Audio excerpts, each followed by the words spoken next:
नमस्कार, मैं डॉक्टर संजय भारद्वाज सहचर, डीएमएफ न्यूज़ में आप सभी दर्शकों का स्वागत है। बिहार में राजनीति की रणभेरियां बज चुकी हैं, कील कांटे दुरुस्त किए जा रहे हैं, फौजों को सजाया जा रहा है। इस संबंध में सभी दलों के लोग अपने अपने स्तर से सक्रिय हैं। इन दिनों सोशल मीडिया पर एक पोस्ट काफ़ी वायरल हुई है। वह पोस्ट बिहार कांग्रेस के प्रदेश स्तरीय नेता श्री अनिल कुमार सिंह का है, जिसमें बिहार में कांग्रेस की चुनावी संभावनाओं के चलते कुछ रद्दोबदल, कुछ फेरबदल किए गए। इसमें श्री अनिल कुमार सिंह ने बिहार कांग्रेस चुनाव अभियान समिति के अध्यक्ष श्री अखिलेश कुमार सिंह और बिहार कांग्रेस के प्रभारी श्री शक्ति कुमार सिंह गोहिल की आलोचना करते हुए उनके द्वारा उठाए गए कदमों के बारे में कहा है कि ये कांग्रेस के लिए घातक हो सकते हैं। तो आइए हम सीधे चलते हैं श्री अनिल कुमार सिंह जी के पास, उनके विचारों को जानने के लिए कि उन्होंने यह पोस्ट किस मजबूरी में लिखा, क्या समस्या थी और इसका क्या प्रतिफल आगे आने वाले में होगा। तो चलिए अनिल कुमार सिंह के हमारे साथ हैं प्रदेश कांग्रेस के वरिष्ठ नेता श्री अनिल कुमार सिंह। तो आइए चलते हैं सीधे उन्हीं से सवालों के जवाब के लिए। सोशल मीडिया पर आपकी एक पोस्ट बहुत वायरल हो रही है। बहुत सारे कांग्रेस के नेताओं ने और लोगों ने इसकी चर्चा की। इसी संबंध में मैं आपके पास आया हूं कि पिछले दिनों कांग्रेस में कुछ रद्दोबदल हुई है और आपने चुनाव अभियान समिति के अध्यक्ष श्री अखिलेश कुमार सिंह और बिहार कांग्रेस के प्रभारी शक्ति सिंह गोहिल की आलोचना करते हुए उनके द्वारा उठाए गए कदमों के बारे में यह पोस्ट किया।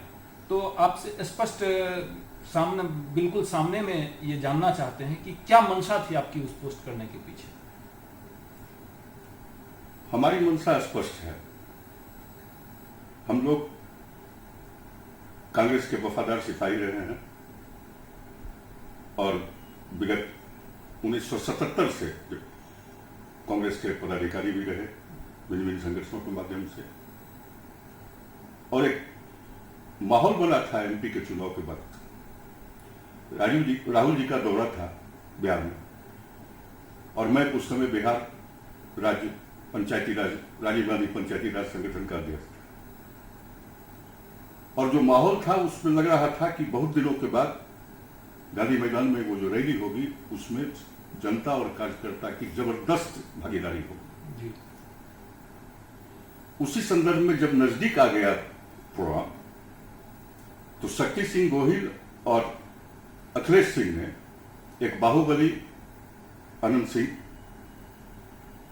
को कांग्रेस में प्रवेश दिलाया, और 2 दिन पहले से माहौल ऐसा पटना में बनाया गया कि लगा कि ये रैली की सफलता का सारा क्रेडिट अनंत सिंह को जाना है और अखिलेश सिंह को जाना है। चूंकि कांग्रेस का माहौल उस समय बन रहा था इसलिए मैंने उसको बहुत तूल नहीं दिया, लेकिन मैंने मीनाक्षी नटराजन को फोन करके कहा कि मैं घरेलू काम से व्यस्त हूं, मैं अभी पार्टी का काम नहीं कर सकता हूं और मैंने सदाकत आश्रम जाना छोड़ दिया। मैं जिस परिवार से आता हूं, हमारे यहां महात्मा गांधी आए, हमारे यहां डॉक्टर श्री कृष्ण सिंह जो बिहार के मुख्यमंत्री थे, वो जब भी बेगूसराय आते थे तो हमारे यहां निश्चित रूप से आते थे और इस परिवार के प्रति आदर भाव रखते थे। हम लोग भी जब नौजवान हुए तो कांग्रेस की राजनीति में आए। हम लोगों ने जिस कांग्रेस को देखा, जिस कांग्रेस को समझा, उस कांग्रेस में जिस ढंग की रणनीति उस समय अपनाई गई, जिसका परिणाम हुआ कि इन लोगों ने ज्यादा सीट उन छोटे छोटे दलों को दिया इस शर्त पर कि हमारे बेटे को टिकट दे देना, सीट आपको हम ज्यादा दिलवा देते हैं। इस ढंग से अपने हित में और पैसे के बल पर, मैं बखूबी जानता हूं कि अनंत सिंह का करोड़ों रुपया अनंत सिंह ने खर्च किया। अब वो किनको मिला तो भगवान जाने, लेकिन जो उन लोगों को टिकट दिलाने में मददगार थे वही लोग लिए होंगे। और इस ढंग से कांग्रेस का इतना बड़ा नुकसान हुआ कि महागठबंधन बिहार में सब सीट पर आ गए, सिर्फ एक सीट किशनगंज हम लोग जीते। मैंने आपके कहने का मतलब है कि अनंत सिंह को टिकट देने से माहौल इतना खराब हो गया या इसका असर पड़ा? जी हाँ, चूंकि कांग्रेस सामाजिक चरित्र की पार्टी रही है, यहाँ अपराधियों का कोई महत्व नहीं, न कभी था, न है, न होगा। और आलाकमान को गलत जानकारी देके यहाँ गठबंधन कर लिया गया, सीट का बंटवारा कर लिया गया, सौदा कर लिया गया, और परिणाम हुआ कि हम सारे सीट पर हार गए। लेकिन चूंकि मैं दल का कोई जवाबदेह पदाधिकारी नहीं हूं, मुझको कोई राइट नहीं है इस पर बोलने का, लेकिन कांग्रेस की तो मैं हूं बिल्कुल, और मैं कम से कम दिन रात घर पर भी रहता हूं तो कांग्रेस का ही काम करता हूं। कांग्रेस के सारे लीडर, आपने देखा होगा पिछले बार भूपेश स्मृति समारोह समिति करके हमने कार्यक्रम किया था, जिसमें हमने कोशिश किया कि तारिक साहब, मदन जी, धीरज जी, सब लोग एक मंच पर आए भी, जबकि साजिश के तहत उस दिन प्रोग्राम रखा गया और शक्ति सिंह गोहिल ने प्रोग्राम रख दिया सदाकत आश्रम में, ताकि मदन जी नहीं जा सके, ये प्रदेश अध्यक्ष। अच्छा। जबकि मेरा था कि मैसेज जाए बिहार में कि ये सारे लोग एक हैं। हमारा प्रयास ये था, लेकिन उस प्रयास को उस समय भी शक्ति सिंह गोहिल, इन लोगों ने चाल चलने का प्रयास किया और अंतिम दम तक लगा कि मदन जी नहीं आ सके। लेकिन मेरा व्यक्तिगत संबंध इन लोगों से ऐसा रहा है कि तीनों आए और एक मैसेज गया कि कांग्रेस के सारे नेता एक साथ हैं। फिर इधर जब चुनाव समिति बनी, चलिए समिति बनी कि हर जिला में पर्यवेक्षक जाएंगे और कैंडिडेट का नाम लेंगे, सब लोगों को वहां ब्लॉक में जाना है हर जिले में। तो वो लिस्ट जब मैंने देखा तो मुझे लगा कि ये तो फिर से पार्टी को वही बेचने की बात हो रही है। तो उस समय तो चुनाव के पहले मैं नहीं बोला, लेकिन आज मैं अपनी नैतिक जवाबदेही के तहत हमने ये पोस्ट डाला कि अभी समय रहते चेत जाइए, नहीं तो इन दोनों ने जो नाटक किया है, आप समझिए कि हिंदुस्तान के नेता रहे हैं हमारे तारिक साहब, उनको आपने किशनगंज का प्रभारी नियुक्त किया। क्या मैसेज दिया आपने? आपने मैसेज दिया कि तारिक अनवर सिर्फ मुसलमान के नेता है, इसलिए किशनगंज उनको भेज दिया। आपने अनिल शर्मा पूर्व अध्यक्ष को बेगूसराय भेज दिया कि चूंकि भूमिहार का जिला है। तो कांग्रेस में अगर इस ढंग से राजनीति की जाएगी, ये मैसेज जब जनता में जाएगा कि कांग्रेस भी तो वही है जो दूसरे दल हैं, जाति और धर्म की राजनीति करने वाले, और कोई कोरम इन लोगों ने नहीं बचा रखा कि पर्यवेक्षक जो रिपोर्ट देगा तो उस पर मंथन कौन करेगा प्रदेश? तारिक साहब जो रिपोर्ट देंगे, मदन मोहन झा जो रिपोर्ट देंगे, श्याम सुंदर सिंह धीरज जो रिपोर्ट देंगे, अवधेश सिंह जो रिपोर्ट देंगे, समीर सिंह जो रिपोर्ट देंगे, कौकब कादरी जो रिपोर्ट देंगे, उस पर निर्णय लेंगे अखिलेश सिंह और शक्ति सिंह गोहिल। शक्ति सिंह गोहिल राज्यसभा सदस्य हो गए हो, कांग्रेस के सम्मानित नेता हैं, लेकिन तारिक साहब से सीनियर नहीं। बिहार में तारिक साहब का जो कर है, मदन जी का जो कर है, धीरज जी का जो कर है, ये सब हमारे मुख्यमंत्री के दावेदार हो सकते हैं। और आपने हमारे गठबंधन में हमारे नेताओं को इतना कमजोर किया चुनाव के वक्त कि जब आप महागठबंधन में वार्ता कीजिएगा नेता के पद के लिए, हमारे दल के आपके जवाब मिलेगा, आपको तेजस्वी जी से जवाब मिलेगा, आपको संगठन के दूसरे गठबंधन के दूसरे पार्टी के नेताओं से कि साहब आपके पास तो जिला स्तरीय नेता है, प्रदेश स्तरीय नेता है नहीं, आपके जाति के नेता हैं। तो ये जो छवि बनाया गया, इसके पीछे फिर से ये साजिश कि कांग्रेस कम सीट पर लगे और ज्यादा सीट इन गठबंधनों को बात करके कि उसमें 2-3 अपने आदमी का गोटी सेटी लोग करेंगे, जैसा पिछली बार कर चुके, और अपने लोगों को टिकट भी दिलवाएंगे। टिकट जिन लोगों को दिलवाएंगे उनसे पैसा भी लिया जाएगा, करोड़ों का सौदा होगा, पार्टी जाए भाड़ों में। इसीलिए हमने अपनी नैतिक जवाबदेही समझते हुए इस पोस्ट को डाला है कि आलाकमान को तुरंत इस पर निर्णय लेना चाहिए। अगर ऐसे लोगों से पार्टी को नहीं बचाया गया तो मेरा दावा है कि इस चुनाव में अभी जो माहौल है बिहार में, अकेले भी कांग्रेस लड़ेगी तो कांग्रेस बड़ी पार्टी के रूप में उभरेगी, इसमें कोई दुराई नहीं है। लेकिन जो परिस्थिति है उसमें गठबंधन भी आवश्यक है, गठबंधन के तहत चुनाव लड़े, लेकिन कांग्रेस पार्टी के नेतृत्व में चुनाव की लड़ाई होनी चाहिए, तभी जनता का विश्वास बरकरार जनता का विश्वास जो मोह भंग हुआ मोदी से, सही। वो जो मोह भंग हुआ है वो कांग्रेस के प्रति जाएगा वो गठबंधन के चलते और लोगों को भी मिल जाएगा, वो अलग बात है। इसलिए नेतृत्व हमेशा इस गठबंधन का कांग्रेस को ही करना होगा। और अभी संपूर्ण हिंदुस्तान में बीजेपी से लड़ने वाली कोई पार्टी अगर है, उसके सामने कोई खड़ा है तो अकेला राहुल गांधी, सोनिया गांधी और प्रियंका गांधी और संपूर्ण कांग्रेस पार्टी। इसका लाभ लेने के बदले अगर कुछ पैसों के लिए, कुछ अपने लोगों को टिकट दिलाने के लिए पार्टी को बेचा जा रहा है, इसलिए मैंने ये पोस्ट डाला। इस पर आपका यही कहना है? हाँ, कांग्रेस में तो एक चीज देखी गई है अभी तक, जैसा मेरा अनुभव है, कि कोई फैसला यदि एक बार हो जाता है तो उस फैसले की पुनर्वापसी बहुत कम देखी गई है। तो क्या आपको उम्मीद लगता है कि यह जो गलत फैसला हुआ है इसकी पुनर्वापसी होगी, कांग्रेस की संभावनाएं बढ़ेगी? कुछ बातें ऐसी है जो आलाकमान तक पहुंचती नहीं। अच्छा। लोग जो प्रभारी हमारे आते हैं, हमने देखा सदाकत आश्रम में शक्ति सिंह गोहिल आते थे और हमारे अध्यक्ष के चेयर पर बैठे थे, और हमारे अध्यक्ष बगल में कुर्सी लगा के बैठे हुए थे। तो ये जो पार्टी का सम्मानित पद है, हम अगर अपने ही दल में अपने ही लोगों को सम्मान नहीं देंगे तो दूसरे दल वाले लोग क्यों देंगे, जनता क्यों देगी? बिल्कुल सही बात। और ये जो प्रभारी बन के आते हैं वो समझते हैं कि मैं यहाँ का चीफ सेक्रेटरी आया हूं और ये लोग डीएम हैं, जो आदेश करूंगा इनको मानना होगा। तो कांग्रेस राजनीतिक पार्टी है, कोई कार्यपालिका की कमेटी नहीं है। इसलिए इसको अगर नहीं सुधार किया गया तो मैं दावे के साथ कह सकता हूं कि बिहार में जो उज्जवल भविष्य होने वाला है पार्टी का, उसको फिर से दोनों अगर रहे, और मैं आलाकमान से फिर अपील करता हूं कि इन्हीं दोनों के नेतृत्व एमपी का चुनाव हुआ था और जो भोग भोगना पड़ा पार्टी को, अगर उससे भी सीट पार्टी नहीं लेती है तो भगवान इस पार्टी को बचा सकते हैं।